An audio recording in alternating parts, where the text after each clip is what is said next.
First, find Visual Studio Code in your browser and the first link in visualstudio.com, it will be download. Press download and we have Visual Studio Code versions for other operating systems, for other versions of operating system. You can click Windows to download Visual Studio Code for Windows. After you download a Visual Studio Code installer, then open file or open folder, then open file. Next, accept the agreement. Next, I use the default select destination. Next once more.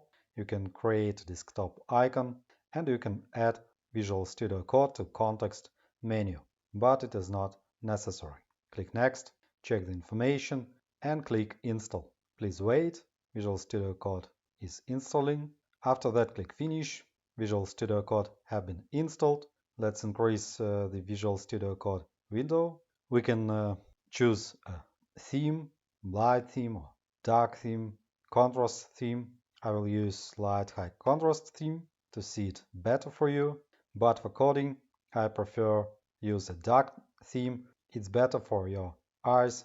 Next, we can run our first project. To do this, let's create a file. Click File, New File, choose Text File, and select a language. For example, HTML, OK, and next write HTML. Choose HTML5, and we have a template of HTML file. Let's add a title in body.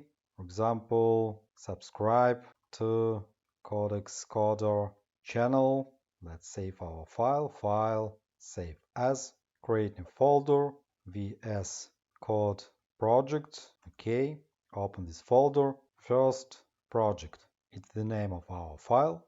Save it. Let's open a folder. Open folder, computer. Choose a folder with our file, VS Code project. Select folder. And now we see our file inside our folder. Yes, trust the authors. Next, let's rename our file. Rename, it will be .html. Okay, then find our file in VS Code projects folder and we can open this file. Open this file with your browser and we see the text which we have written. Hope this video was helpful. Thanks for the watching. Like, subscribe. Have a nice day. Have a good coding. See you next time.